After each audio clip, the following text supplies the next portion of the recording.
ধরুন এক্সাম্পল, একটা মানুষ একটা কালেমা বলল, বলল না লা ইলাহা ইল্লাল্লাহ মুহাম্মাদুর রাসূলুল্লাহ, এর বিনিময়ে সে কি পেল? এর বিনিময়ে সে কি পেল? এর বিনিময়ে সে কি পেল? বলা না, কি আসতে হবে আপনাকে? এর বিনিময়ে কি পেল? কি পেল? এর বিনিময়ে দেখতে ভাই, এর বিনিময়ে সে কি পেল? তো নেকির বিনিময়ে আল্লাহ পাক কি দিবেন? কি দিবেন? জান্নাত দিবেন। জান্নাত দিবেন।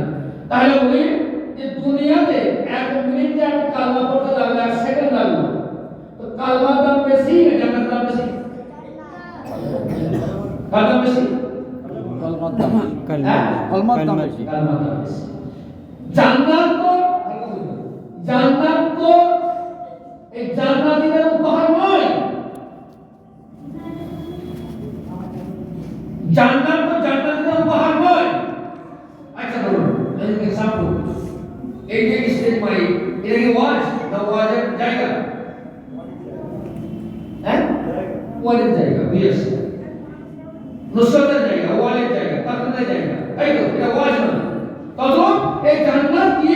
জান্নাত হচ্ছে আল্লাহ পাক কি করবেন? এটা জান্নাতে আল্লাহ পাক এই এমন একটা জায়গা যে ওখানে চাষা খায়ের কোন জায়গা, মকাম, সম্মানিত জায়গায় আল্লাহ পাক জান্নাতকে কি করবেন? চাষা খায়ের দিবেন। ওখানে সমস্ত থেকে দামি জিনিস এটা হবে, সে দামি জিনিস এটা হবে, ওটা হচ্ছে আল্লাহর দিদার।